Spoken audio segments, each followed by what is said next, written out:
Welcome back to the Silent Podcast, where we are anything but silent. And we are here being unbelievably smart, which is our Squid Game, the challenge coverage. If you don't know what that quote is, that's actually a quote from the original Squid Game. 212 said it. We didn't really talk about that last time. It doesn't matter. I'm one of your co-hosts. My name is Mark, and I'm here as always with the wonderful Sarah. How are you? Hello, everyone. Good morning from Aora, Sydney. The sun is shining, and I'm ready to talk about this fantastic show. I cannot believe how good it is. Yeah. I want to say hi to Valencia in the chat. Hey. Yeah, this is like a really fun drop where it actually has a lot of fun with what expectations are for what Squid Game could be and what they do to subvert that. Yes. If anyone's interested in some behind the scenes, may I recommend the excellent podcast called You Can't Make This Up, where Rebecca Lavoie talks to various documentary filmmakers about various things on Netflix. And her latest one, she is talking to a couple of the producers of Squid Game, The Challenge. So it's absolutely fascinating if you want to have a listen to them talking about the mechanics of the behind the scenes. Oh, that sounds great. I will definitely give that a shot as soon as I can. So let's jump in. We got 2 episodes today. Episode 3, War, and episode 4, Nowhere to Hide. These are great titles. Absolutely.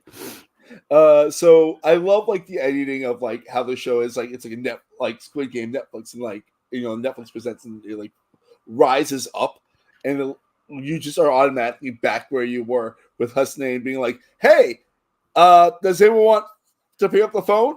Does anyone want to pick up the phone? I mean, it's something good. That's why I'm offering it first to the man that I hate. Here, it's something good." Yeah, it's a chocolate muffin. Muffins. Mm-hmm. We all like muffins. Muffins are great. Oh, poor 198. I mean, he really has been getting it from all sorts of commentators and from Twitter, so I need hardly add my voice, but I will. A couple of really fundamental mistakes, and the first is that if it was hamburger and fries the first time, it has to escalate from there. Mm-hmm. It has to be like 3 pizzas or something like that. It has to be an escalation. A chocolate muffin, it would have to be 25 chocolate muffins to share or something like that. You can't go from a hamburger down to a chocolate muffin. And the other is, offer it to your allies. I do find it fascinating that 188, it gets really close to picking it up, and then people are like, no, come back. And so good. So good. The terror in his face is so profound. Yes. There's no way anyone would ever pick up that phone unless they... Yeah. I mean, no matter what he did, no matter what he said was there, his face betrayed it. The other suggestion that people have made is just, is the very simple one, which is, oh, I got the last one. I'm not allowed to have this one. So who wants it? But I think I don't think there's anything he could have done because his entire being radiated panic. Yeah. And then, so time is up and he's eliminated. Taken off by the guards. Yes. And you know what? I feel like he's always really fun, quick little characters. So one of the things I noticed about this show is it's not about the long arcs. It's more about the short little people you meet on the journey, Well, because some people's time on this game is very short. Starla. Starla, we barely knew you, but we knew everything about you that we needed to know. And we love you. We have to stand so Starla. Brilliant. So brilliant. Yeah. And it was one of those fun little I love that about the show, how I think there's probably at least 60 people that narrate for at least a little bit, and it's just really fun to see how it all plays out in that regard. Yeah, absolutely. Yeah. So letting people know that if you're not watching these episodes, is they do a lot of dorm life in these episodes. This episode does have an actual challenge in it, a traditional challenge. A brilliant challenge. I know we'll get to it. But I was completely delighted. Yes. It's so good. It's so good. It's such a great subversion in the best way possible. So 432, he's a big character in this episode. Says he should have gone for his friend. He should have gone for his friends in that challenge. earlier. Yes. Yeah. Yeah. 432 knows exactly what people should do after they've done the wrong thing. Yeah. 432 has a lot of opinions. And he really does. Yeah. It just, yeah. He's perfect. He is made in a factory to be on reality television. Honestly, competition shows. Yeah. Like 432 is going to be on Big Brother like in a season or two. Oh, for sure. Yes. Then we get like a big chunk of learning that 232 and 243 have been bonding. They love each other. And they love each other and respect each other. Mm-hmm. And Steven feels really comfortable with the Ganbu gang, which is a major plot point for this episode. Yes. And I agree with Valencia. It is very funny that like people get interviewed and the next thing you know, they're gone. Like that's just the great thing about the show. There's absolutely true, Valencia. Absolutely it's true. So great. It's a feature, not a bug. It's perfect. I wonder if Rick's bees miss him too. Oh God, that part was so jarring. Divine. He does not come off like a bee guy at all, and like he's like, I love or my a tattoo guy. No, or even a husband guy, but he does mention his wife. He's like, he's like, he looks like kind of like a, you know, he plays into it, and he's like, I love bees, I love tattoos, I love my wife. Yes. He loves things. He doesn't think that he's not there necessarily to win. He's there, but if he assisted someone to win, it would give him enormous pleasure. Yeah. I mean, he is completely divine. And Steve, 243, doesn't want to call him the old man because that's what he calls his father. He wants to call him Gramps. He has a low opinion of his own father, and he is a father figure. I wonder if they're still friends. In my head canon, they're still friends. There's some people that I'm not shocked at all that have like been able to keep in touch. Like, it's not like a giant group chat, which is probably would be the worst thing ever, right? A 456 person group chat. Oh my God, don't. Oh man. So we get this is a big episode for Figgy. I'd say it's by far her biggest episode of the 3 so far. And so Figgy 033 and 301 Trey are chatting, and they're like trying to figure out what is going to be next. Like that's a big thing. He thinks it's going to be tug of war. She says to expect the unexpected. And she wants to be the safe spot for people to calm down to. That was very touching. I agree. Like I feel like we didn't get that too much in her Survivor edit because most of that was about her showmance. But I always had like endearing feelings towards her as a character. Yeah, I only go ugh because showmances to me are so boring, and also single person attention. I mean, we see that with Katura and Bruce, where if your attention is all on one person, it can really derail your game. The Katura and Bruce one is much more interesting than any showmance I've ever seen. So I love Katura so much. She's been my winner pick since the jump. She's my winner pick. Yes. Yeah. I got the number one pick on the one of the Randy drafts, and I got the number one pick, and it was Katura. So we shall see, but that's for another podcast. Yeah. Mark. we'll go on GS and talk about that soon enough. Yes. So like everyone is convinced that the tug of war is next. Like that's like a big thing that's happening. I think there's an interesting eve of war moment where 301 Trey says, "If I go, take care of my mum." Yeah, it's like, oh my God, it's just brilliant. It is. It's like life and death. They're not overacting it, but everyone is starting to behave like everything's life and death. And somehow it's acceptable. You know, sometimes I shout at the television in reality shows where I say, that person didn't die. Why are you talking about them like they died? Here, it is like they died. And they do feel like, you know, it's like the young soldier in the trenches pulling out the photograph of his girl back home. And you think, oh, yeah, you're going to die. You're going to die. So here Trey asks her to take care of his mum, and Figgy is really touched and honoured at that request. So we know that Trey 301 is about to die. Amazing. And Figgy's going to be the hero. Exactly. Yeah. So the doors open, the guards come in, and they tell everyone to make their way down the game hall. I love this. I love this so much. It's just so... I love strong world building as a theater creator and as a film lover. I love a good, strong world. And like what the Squid Game always has had is a strong world that's built. Like it's so weird and the rules are so simple, but so complicated. I love it. Yes, yes. And the way the players react to the guards, we didn't talk about this last time, we had so much to talk about, is again partly them buying into the world, but I think also it would actually be freaky. I mean, we think it's freaky, watching it on a screen. Imagine those and they're all tall. I noticed they picked tall actors to be in these costumes, and we're going to see in the next episode that Rick looks down and talks out of the corner of his mouth in front of one of the guards, which just is so delightful, but it's also real. It's like, oh, I can't say enough about how much I love this show. It's so good. And they get to the game hall and they see 8 numbers: 1, 2, 3, 4, 5, 6, 7, 8. Well, it's definitely tug of war, right? It's definitely tug of war. It's definitely head-to-head tug of war, like the show. Well, then they're told to make lines of 15. And also Brighton 432 is just so beyond ecstatic. He goes, perfect. I told you. Oh, Brighton. He did tell us. And he did tell us. He told everyone. Yes. So he gets all the strong chaps together. Meanwhile, we know that Leanne said to Trey, Leanne 302 said to Trey 301, her son, in case you hadn't figured that out, tug of war is about more than strength. So while everyone knows it's tug of war, not everyone is necessarily making 15 strong teams. They're going with their allies. They're going with people they like and throwing people out of lines. Oh my God, heartbreaking.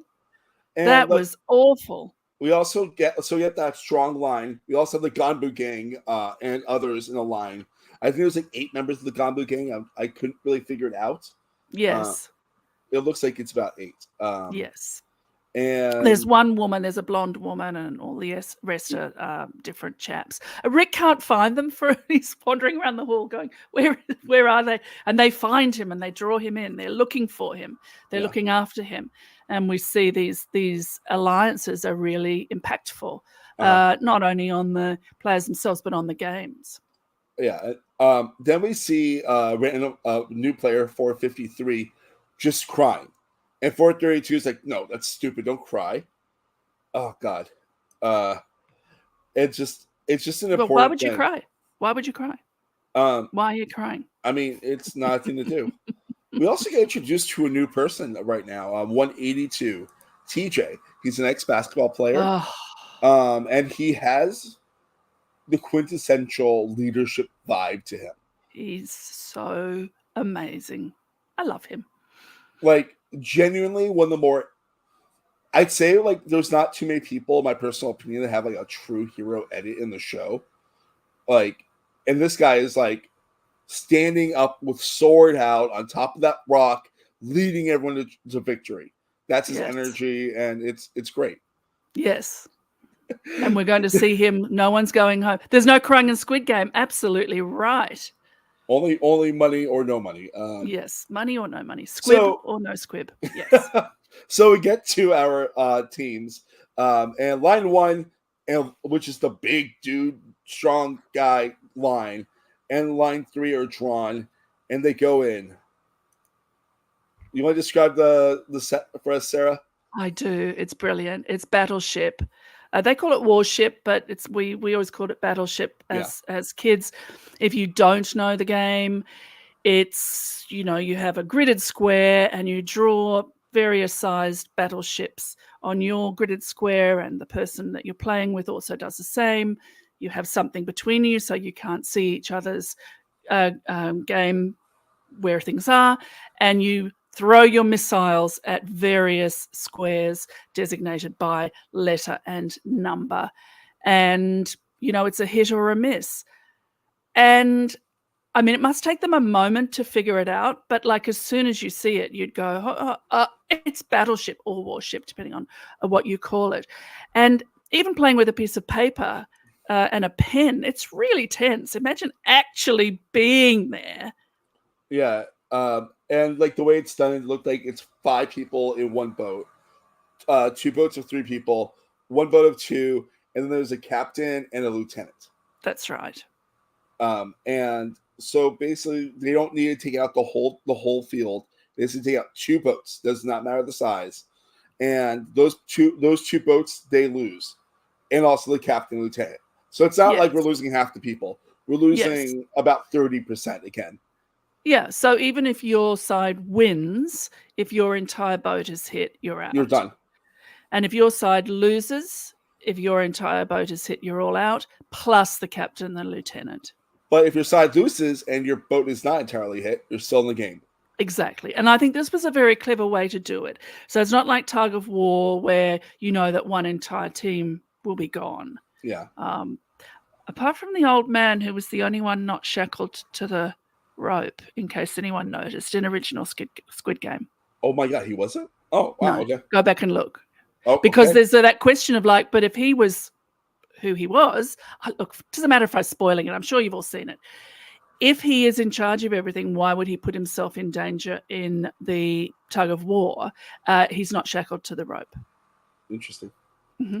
All right. So yeah, line one has number 220. She volunteers to be captain, and then we get the biggest eye roll from 432. Brian does not like this at all. Well, and also he's going to take no notice of her being in charge because he's going to say she's a complete idiot, and he's going to call out and tell her what to do. It's like, well, step up yourself, 432. Why didn't you step up? And he chooses to hide, I put that in quotes, in a two-person boat, which I think is the easiest way to get out. Yes. And he's in that boat with one of our Australians, 270, Adrian, right? 270. And they hold hands, which whatever. Not yet. They're not the hands. No. They will. Yeah. They will hold. They will hands. By the end of this. And whatever we think about these big buffy boys, it is utterly charming. Utterly charming. It's just. I get it. Like, I fully get the level of anger that's coming out of 432. Like, I get it. Like, you're not in control. You don't have control in this if you're in the boats. Yes. And I think this is one of the really interesting things. Like when we talk about Survivor or we talk about Big Brother, the challenge to a lesser extent, you want to have agency. You want, if you get out on Survivor, you want it to be because you made a mistake, you played something incorrectly, not because you got swap screwed or twist screwed or whatever it was. Here in Squid Game, one of the brilliant things is you can get out through no fault of your own. So when we have the dorm eliminations, you could say, well, it was your mistake for not making alliances or your mistake for being rude about apples. Spoiler. But in Battleship, if you are in the ships, it is entirely out of your hand. And for someone like Brighton 432, that does not sit well with him. So he is yelling at his captain and lieutenant, which I'm sure does not help their concentration and their thinking. Also, they can hear each other because that wall is not a full wall. It's like a 10-foot wall. Like the captain and lieutenant are on like a little platform, and then there's the wall for the game, and then there's just empty space. Yes. I mean, it's interesting how each team has a kind of characteristic, because there's one team that when they don't get hit, they cheer loudly, and another team that just sort of goes, yay, yay, and tries to keep everything quiet, which I like. So the red team almost immediately loses a battleship, like the 5-person boat. Yeah. And then pretty quickly after, blue team sinks one of the boats. And there's actual real tension. I have issues with this episode. I feel like it goes on a little bit too long. But I hoped that they weren't going to give us the entire game of each of the 4 matchups. They gave us, it felt like almost the entire game of the first matchup, enough of the second matchup that the third stories were told, and then sort of fairly quickly after that. Yes. Yeah. So next hit is Brighton. He gets hit, and he's so angry. And then him and Adrian start holding hands as he goes back and forth while they are trying to while they end up surrounding Brighton, and then realize right next to him, 270, and they're out. Those big, strong, scary guys got lost the round. Yes, because it wasn't about strength. Yeah. And you know what? Oh, so good. I have a lot of opinions about Brighton. I think he's an amazing casting decision. I do think there are actual not good people in the show. And Not good in what way? In a saint and sinner way, or in a not interesting way? In a saint and sinner way. We're not there yet. We'll be talking about those actually next time. But that's fine. It's a game. It is a game, and I think Brighton was really good TV. Yes, really good TV. His battle plan, which was to surround himself with strong boys and muscle his way through, while not perfect, was kind of not a bad decision. And this way he goes out like tragically, because his fate was not in his hands. And he does have a moment, because as you will have seen if you've seen it, as each person in the square gets hit, they are either flooded with a red light or a blue light. And he's standing there in that red light, and he's looking up at the heavens as he's waiting, holding both hands with Adrian. Oh, it's pure cinema. It's fantastic. It's so great. It's so great. So then we get to our next line, which is TJ's line. He is the basketball player. And I love how immediately they sync up. They do good. They do really good. No one is going home. No one goes home on his. No one goes home in this. And he keeps saying that, and you get close up of 161 Lorenzo being like, I don't like him. This is too cheerful. Yes. Lorenzo, as we know, is a nihilist, a man after my own heart. He's also an atheist. Mm-hmm. But spoiler, he is going to thank God once his team gets through. Spoiler, they get through. I had a few questions about this team. Trey 301 and Leanne 302 are in the same boat. Why? I don't know. I do not know. Why did you do that? And they almost go down. I believe one of them gets hit, and the boat was one hit away from Leanne is hit. Down. Yeah. They're in the 5-person boat. 4 of them get hit, Leanne being the 4th, and Trey is standing there in white light while Leanne's there in blue light. And I just thought, why are you in the same boat? You've got to divide and conquer, as we'll see in an episode we're not talking about now. You must part for one of you to get through. I feel like our next episode we're going to be talking a lot. There's a lot to talk about 5 and 6. We'll get there. We'll get there. 5's not the longest episode. 6 is. I want to talk about this. I want to get. Well, you know what? Stop it. Yeah. Stop it. But what's really important about this is right before they're about to sink that battleship, TJ hits the second boat down. So not one person goes home on TJ's line. Not 301. Not 302. Nobody. They all go back to the dorm. Not 161. Lorenzo. Not one. Thank God. Lorenzo. We still have to deal with him for a few more minutes at least. God. So his saying, "No one's going home," which I thought, I found him very attractive. First of all, physically attractive, but that's beside the point. But his energy was very attractive. It wasn't that bombastic. Come on, girl. It was this real leader. That's what I wrote in my notes as soon as I saw him. Like a real leader, like a natural leader, whatever that means. But when he was saying no one goes home, I thought that would be comforting as you were in the trenches. You would look up and think, okay, my captain told me I wasn't going to die, and I won't die.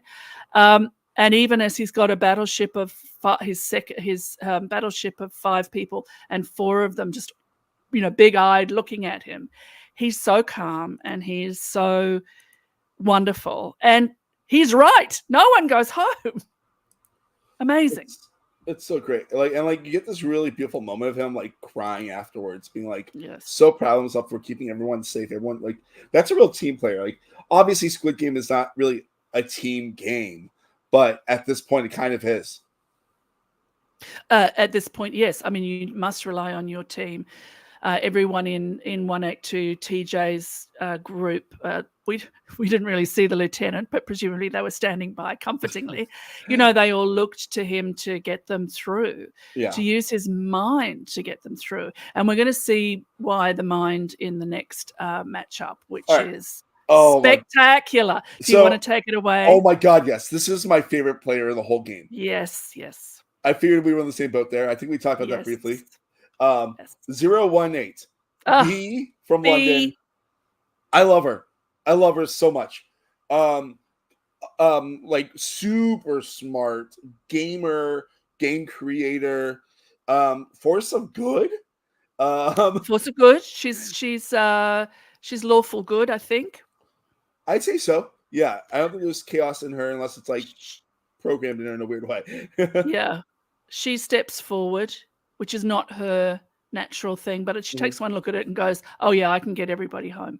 And while she doesn't promise to get everyone home, guess what? She also brings everybody home. Valencia is also a fan of B too. Yay! I knew I liked Valencia. Talk about B2. We got to talk about a thing that I learned in this game. Everyone always goes for C3. C3. And she gets a hit. And she doesn't, and more importantly, she doesn't put a boat in C3. Yeah. I thought her technique was really interesting of having everyone basically in the corners, but not in the corners, and leaving that big gulf open. I really can't wait to play Battleships again after watching this. I don't play it often, but it's a thing of like now I want to play it now that I have like a new technique. Like she's just incredible, and like we don't get very calm, good for TV, good energy, and that's the team that's sort of very quiet. They're quiet on the hits, they're quiet on the misses, and then they win. And then they win, and no one went home. We love to see it, and I think there's a guy who was like getting a slight edit, who was the captain for their team. I think it's 434. Like it's weird because I feel like he's one of those people that's been like have an extra plus for most of the first few episodes, and he's like, "It was an honor working with y'all." And I mean, I do love it when they really throw themselves, when they've been squibbed into dying, and then the double salute from the poop deck, as it were, by the captain, the lieutenant. I thought, oh yeah, why wouldn't you do it? You know, why wouldn't you do it? Yeah, it was fun. Like I don't know, I like the fact that like it's not an easy game, and like have fun on your way out. Yeah, exactly. So then we get to Gabu Gang, and Figgy Team is what I called it. So tense. This was a good one, honestly. So 204, Dan, who has not really been featured yet, we'll get more of him later, is chosen as the captain. So pretty quickly we start getting hits on Figgy's boat. Yes, they sort of yada the game because they want to get to the end game, which I thought, yes, well done. So the first one, it was almost, play by play, and that's good because that teaches anyone who doesn't know how to play Battleship how to play Battleship. I thought they were well edited. You say it's long. I can see why you would, but for me not. But I, of course, you must have your opinion. But I think I would almost say we don't know the order the games are going in, but we do because we see the victors disgorged back into the dorm. So this is actually the order that the games went in. So clever, these story editors. Yeah. So Figgy, I believe, is in the Battleship because I think she's in a 5er because she's not on an end, and because there's no four peg boats. And her boat goes down really quick. Yes. Like really quick. And then on the Ganbu side, it looks like we're about to lose 243 and 232 as most of their boats taken out. And literally it gets down to the last peg. And Dan's asking everyone, does he play an F8 or F5?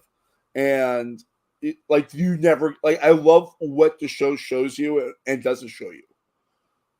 And so we don't know the answer either. Yes, we are in their position, blind. They know it's either, not only do they know it's either F5 or F8, but they know if they get it wrong, they go down because they now only have one peg left. And not only that, but the other team knows where the peg is because they've gone all around. It can only be one other place. Yeah. So they have a choice of 2, which they need to get right, or the opposition knows how to defeat them. Oh, so good. They put in F8 and they win. Well, everybody says 5. Everybody says 5. Dan has 5 children. That sounds right. Yes. Well done, Dan. So he knows it's 5. His gut's telling him it's 5. And Rick, the lone person who says 8. Rick says he has 18 grandchildren. And his wife will kill him if he brings Steve home, he says at one point. But he says 8. And Dan just says, okay, I know it's 5. Everything about me knows it's 5. My entire team says 5 except Rick. I'll go with Rick. And then, I mean, they got it correct. That's the most important thing, you know, like incredible. And then we get back to the dorm, which is where we're gonna stay for the rest of the episode, and we just see Trey, number 301, just waiting for Figgy to come out that door, and she doesn't. And you see the heartbreak on his face, and it looks so sad. Figgy. And the setup was that Trey would die and Figgy would come back, but no. Yes. But it's weird. He said, if anything happens to me, look after my mum. If anything would happen to you, your mum would also be gone because you were in the same boat, Trey. I love Trey, but no. Tug of War. Yeah, I love it. And Battleship, warships. And then we get a really beautiful moment where, because she does this every once in a while, 302, Leanne is like, you know, there's good and bad that she's gone. Yeah, remember that these are our friends, but also more money, and you know, you gotta look out for yourself. That's basically what she says. We want the numbers to go down, but we forget why they're going down. We're losing friends. That's what she says. It's great. Oh, she's brilliant. I started following her on TikTok since, and yeah, me too. She's great. And I'm following her on Twitter. Yes. Yeah. So then the guards come in, and then we see that 118 started, and they got down to 73. So 45 were eliminated. Yeah. I mean, not half, but, you know, a goodly number. Let's put it that way. I think like it's 6, that number, like that good sweet spot number that they would want, you know? Mm-hmm. Like, I think in that first challenge, you want like a little over half, which they got. And then you want like 30%, 40% for each, you know? Yes. For like the major challenges, not like the minor ones. And then, like, you know, people like have a little chit chat, and then the guards come in again, and they bring in a pedestal with like an ATM looking like a keypad on it with numbers 0 through 9, and a green button and a red button. And people are like, what's happening? And you find out that there's gonna be 2 elimination tests before the next game, and then the first one will be 3 people with the most votes are eliminated, and that's the end of the episode. Oh, so good. The episode endpoints are really well judged. I mean, they knew that the drop would be 5, 4, and 1, so they know people will roll over. But if they don't, it's such a satisfying place that each of these episodes that we have had so far have ended. So this was great. I'm not gonna lie, just jumping ahead like in our chat like 20 minutes. I thought, like, when I was getting ready for my rewatch, I was like, 4 might end in a weird spot. And I don't think it ends in a weird spot at all. I think it ends in a perfect spot. Perfect. Yes. Yeah. I love, again, the production design here, like the pedestal with the phone. In fact, it might be the same pedestal. It is tiled in the white subway tiles, with the black grouting, like the dorm is. Oh, so good. So then starting episode 4, literally exactly where episode 3 stopped. And they have 30 minutes until that game begins. So people need to start discussing who they're going to vote out. Fascinating. I love it. It's so great. And then very, very, very quickly, number 330 calls for a meeting. His name is Kien or Dr. V. Dr. V. Yes, he said he was a doctor, but now we find out he's a little bit of a woo-woo doctor. Yeah, he's a non-invasive surgeon. It's like, okay, faith healer? He had some good breathing techniques. He did have some good breathing techniques. He has a really nice voice. Dr. Rick doesn't like him. We know that. So, okay. But he's trying to figure out the best equitable way for them to decide to do like a challenge or some sort on their own. And like it quickly rubs people kind of the wrong way. Oh, very much the wrong way. So we're already playing a game. So he suggests that they play a game and the 3 people who lose the game be the people that go. And various people throughout the remaining 73 are like, we're already playing a game. We're playing their game, which I loved. And then like B, my hero in this show, number 018 says maybe people don't feel like talking up in a big scene because like you're trying not to stick out at this point. This is a time not to stick out. Yes, exactly. And we have 374. Who's an idiot. I mean, absolutely. How he thought that this could work. I mean, I can see it as a strategy early on in a different circumstance, but in a circumstance where people are looking for a reason to eliminate people, he goes about saying that he's sort of a bit over it. Yeah. What? No, come on, dude. No. And someone has already asked, is there anyone who wants to go? Is there anyone who's over it? What? But look, Mark, you and I aren't there. We don't know how we would behave, but I don't think that if I wanted to stay, I would be going around saying I was over it. No, I mean, I'm not saying like he shouldn't want to be there or anything like that, but like, go out and don't. I don't know. I mean, like, I'm not 374. I thought he actually did want to go until we find out that it backfired. He said it backfired, and I thought, oh, that's odd.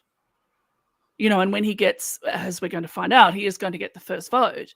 He looks at it and says, oh, I'm gone. It's like, yes, because you offered yourself up. But again, like we have 3 minutes of 374, and it's an entire arc and an entire story, an entire kind of hubris and tragedy, all in 3 minutes. I mean, there's I'd say like two people like that for sure in this episode. Him and 330 are in that exact same boat of like big character gone. Yes. Spoiler alert. We did see 330 sprinkled through a couple of times before where he's sort of teaching them breathing techniques, but we just sort of glanced at him and glanced away. We didn't realize that he was going to come into the fore in episode 4. Yeah. Also, you got to talk about other new characters that are introduced here. 287 May. 287 May. And she talks about how Chad, May. who's 286, yes, is like her ride or die. Yes. And they're fascinating. Like, it's cool because it's that cool thing of like the funness of the show, like the different worlds, different backgrounds. You would never expect these two people to like be working together. So it must be said she is tiny Asian lady and he is big huge white boy. So from Florida, I found out. Also found out he's a lawyer. There you go. He looks a little bit like a biker. I mean, like a tidy biker. I would call it closer to like, I say this as a chubby dude myself with a beard, like Fat Thor. Yes. In Avengers. Yes. Well, like with shorter hair. Size beautiful. He's got long hair, but like beautiful Thor. Yeah. Yes. And May basically says she does not want anything bad to happen to her or Chad. Yes, and it's also like instant. It's like we believe them. Presumably this has been growing over the days, but when we're introduced to them, it's like, hello, we're ride or dies. And also, we say, okay, thank you. Great. From what I've gathered from like social media and stuff like that, and like what I've gathered from like nuggets in the episodes, it seems like people were placed in red light, green light in like numerical order or close to it. So yes, okay. So 286 and 287. There you go. Yeah, like it's just a thing that I've gathered because like we have an alliance forming with 176, 182, 179, which is Cheney. And hello, they Cheney. Talk about how 183 is solid with them. Yes. I love this group. It's a very fascinating little alliance. And they have the great strategy of the center. They have the onion. They have the center, which is the three of them, but then they also have other layers of people around them who will come and tell them things. So exactly. Very smart. Is very important in this dump. A lot more important next episode, but we'll get there. Well, we haven't seen it yet, Mark. I mean, I'm like, like my brain's like going out there. I know. Like, yeah, it feels like it, Restrain yourself. But yes, the setup of what's going to happen in the next episode, in this episode, is just fantastic. So we get a first confession from Cheney, And she's like, I'm smart and beautiful, and I know it, and I'm intimidating. And I'm like, yes. We All of that. Cosign. Yeah. Queen, mother, empress. Love her. Love her. And then we get to 19, which is, I believe her name is Amanda. 18, B. And 302, Leanne. They're just cutting apple slices for players because they found a bowl of apples. Yep. Bowl of green apples.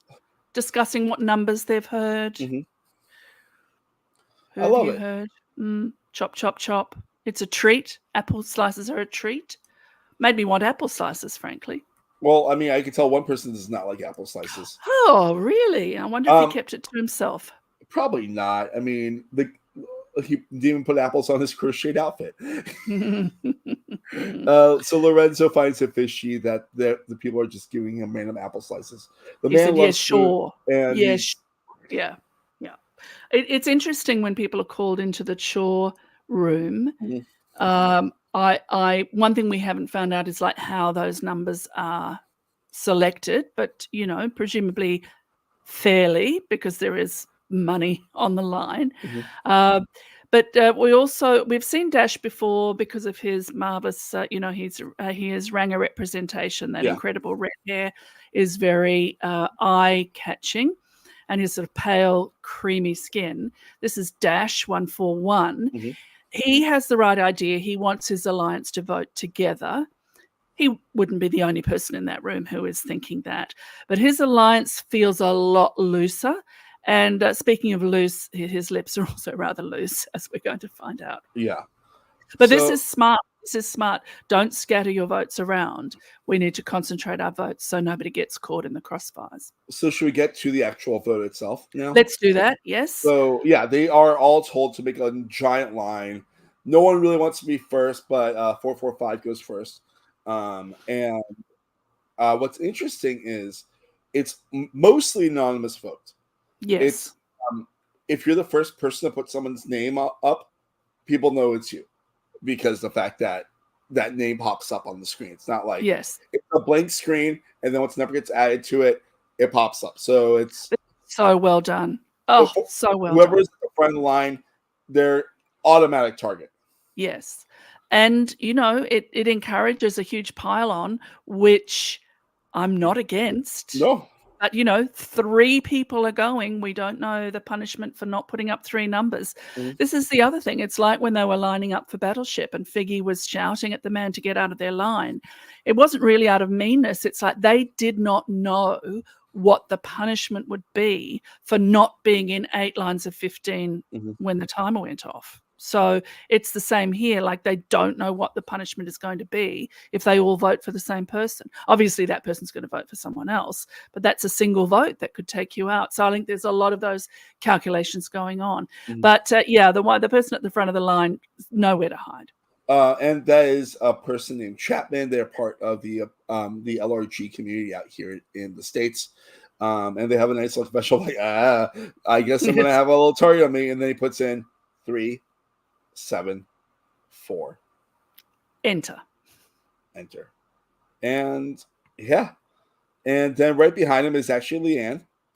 And Leanne, I love Leanne so much. I love her so much. This is great. She's like, well, we need another name at least. And there's someone that's rubbing me the wrong way. Well, he's impolite. Rude. Doesn't share his crocheted outfits. Yes. And takes everyone's food, but doesn't like apples. 1. You can just say no, thank you. 6, 1.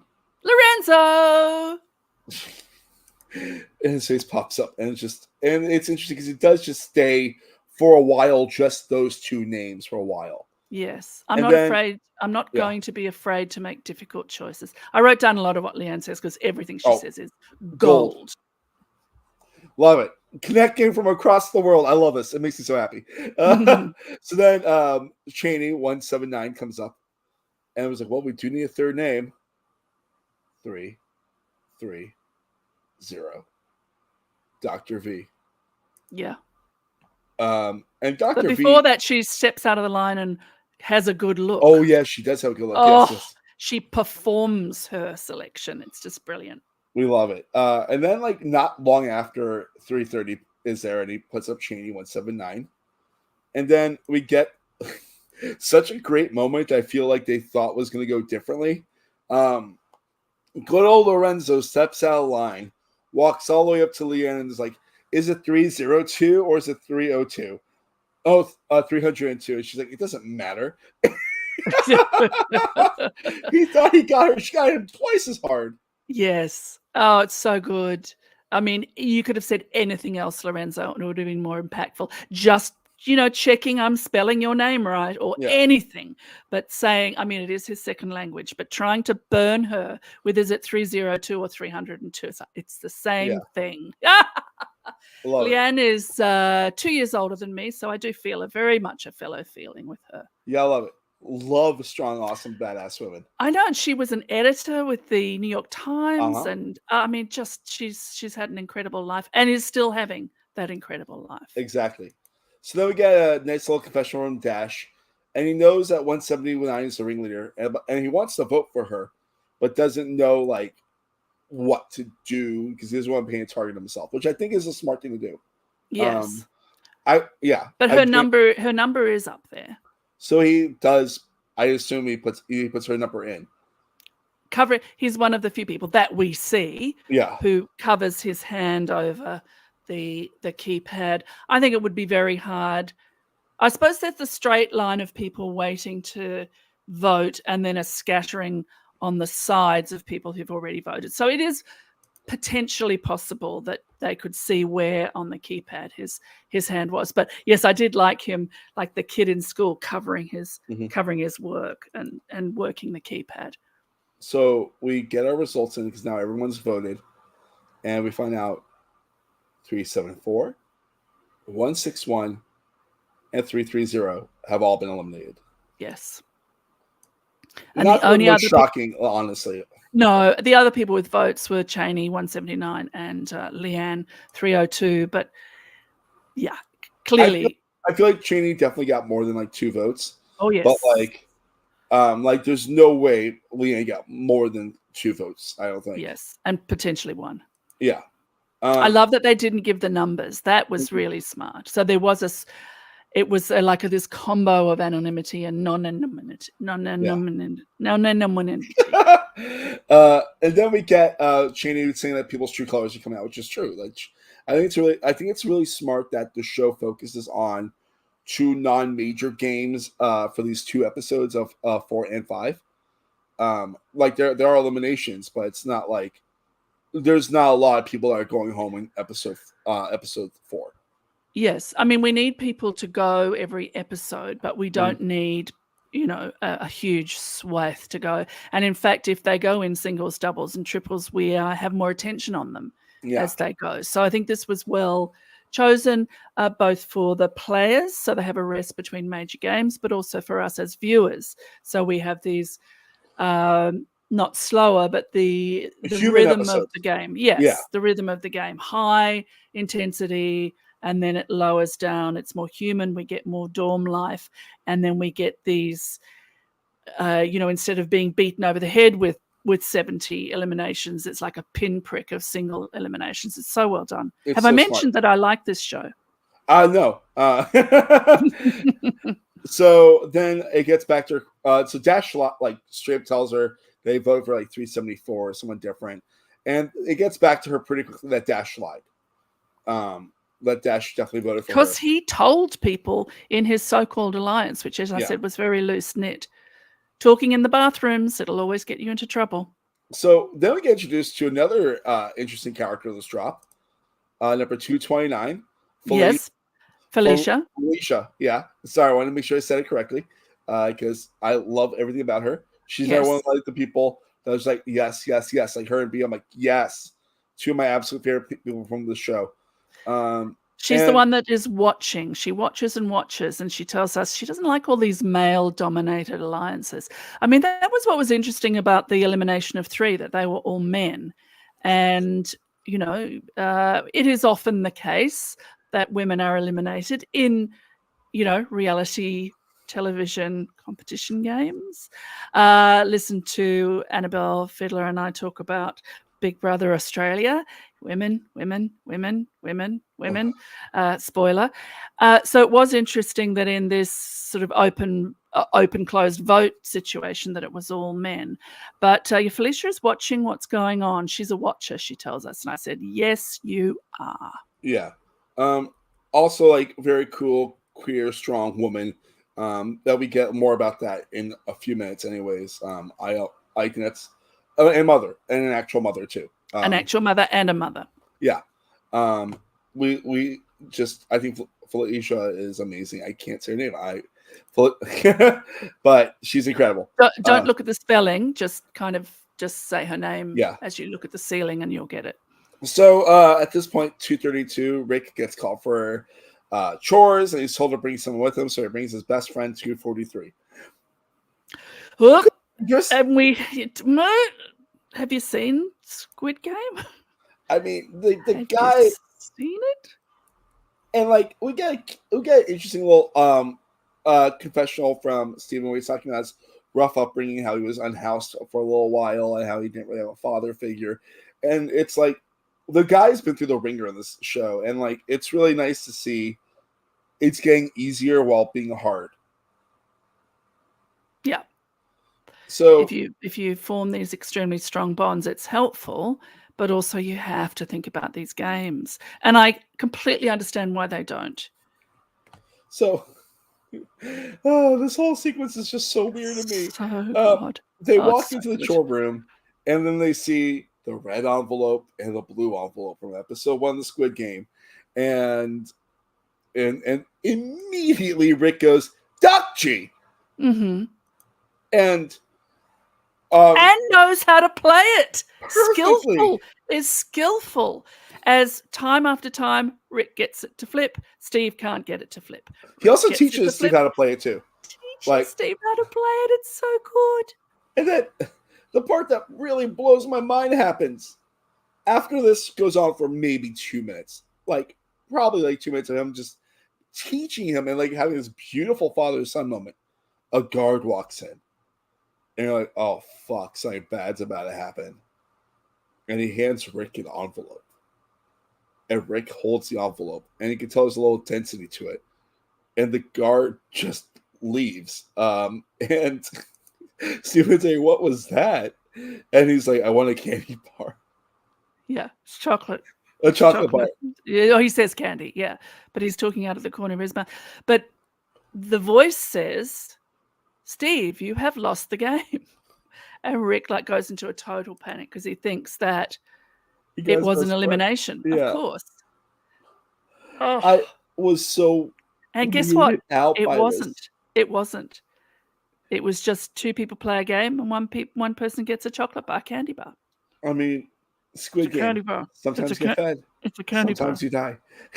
Yeah. Sometimes you just don't get the candy bar. I just was like watching this like with terror in my no. Even as they played and he was inverted commas teaching him, I thought they totally forgot the that elimination. They were in, they totally forgot about that, you know? Yes. And it was beautiful moment. She had told them that there were 2 dorm eliminations, and they've had 1. In what world, Rick, did you not think? Rick and Steve, but Rick gets to choose who he goes through. In what world did you not think this was the other one? So, I thought it was the other one. I knew it was the other one. Yeah. I knew 100% it was the other one. So then we get this beautiful moment in, I believe, the bathrooms. It's in the bathroom, yes. And it's 229, Felicia, and 278, a new character, Ashley. And they have this really beautiful moment about being mothers. And I don't know, it's just stuff like this is like really why I really love reality TV. You know? Yeah. It's just really great character building. And like you already know in your heart that Felicia is going to be like a major character in the show. Yeah. And it was the right amount of time, sort of a bonding moment, a moment that non-mothers can look at and understand but not know, a moment that mothers can know. I mean, it was so good. it's the show is just too good for its own good. Yes, it's too good. It's too good. We object. I will say this: the energy I was getting from Felicia at this moment is exactly the energy I was getting from Starla. I'm like, this is a major character, and I can't wait to see what they do.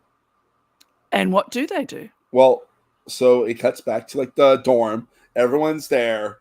The door is open. The guards come out. 2 long tables come in, and they pull out 6 Jack-in-the-Boxes to put on those tables. I love that there was a little 3-sided ridge on the top that the boxes slotted into. Yes. Perfectly. You don't just throw a box on a table. You're going to slot it in perfectly. This sort of geometry of the design of this whole thing, the production design. It goes back to the original production design. But everything is, and we haven't seen Jacks in the Box before. No. And everyone's terrified. And there's 6 of them. There's 6. And that's the end of the episode. They do ask for the volunteers. We do know. We do know that. Yes. So they ask for 5 volunteers. So everyone, the players and us are going, but there are 6. And volunteering is now so laden with doom, and people move forward to volunteer as if they are moving forward to death. I mean, it's fantastic. And guess what? Felicia 229 is one of the volunteers. And then we have 183, 735, 130, and 08 something. His coat was crinkled, and we'll be talking about them more next episode for sure. We'll talk about them more in next episode. Yeah. They get to stand behind the Jack-in-the-Box of their choosing, and that's it. It's so good. This is great. So yeah, we have a date for our next episode, which we'll be doing episodes 5 and 6. That will be, if East Coast in the States, it'll be 7-ish p.m. And I believe, Sarah, by you, it will be 11 a.m. Sunday. 11 a.m. Yes. And 7 p.m. Eastern Saturday, 11 a.m. Sunday. And you know what? And also, it's great since we're on podcast. You listen to us anytime you want Correct. On any podcatcher that you have. Follow us at silent_podcast. You can watch this episode anytime you want on YouTube. I guess I might as well do my plugs for myself quickly. At MarkLevy85 for the Twitter, the Instagram. I'm on TikTok as Movie Mark. Been having a lot of fun with those. Making movie reviews, which is fun. And of course, on some podcasts, I do Lego Masters USA every week. You'll be recording with Josh Kettles very soon, and I'll be and I just talked to the 5th place team for Amazing Race this morning, and they were fantastic. Not talking about any spoilers for that because we're less than 24 hours since the episode aired. And also, I'll be talking to Sabrina this week about this week's episode. Sarah, how can people follow you? They can follow me if they'd like to do that at Sarah Carradine on all the things. And here on Silent Podcasts, as I mentioned, Annabelle Fiddler and I, we are the Aussie Queens. We are bringing you your international reality TV shows. And we, for our sins, because I am a sinner and not a saint, we are talking about Big Brother Australia, House of Love, the season to date. And that will be your only chance to hear us talking about it, because we will not be talking about it any further. Spoiler, it's really bad, you guys. It's really, really bad. So we'll see as many of you as we can live for our next coverage of 5 and 6, or if you are listening to this on a podcast as well, you can send your comments and questions to either of us on the Twitters for us to talk about when we get to 5 and 6. Yeah. And see you guys next time, and have a Squid Game day. I don't know why I said that, but it felt right. Bye. Bye.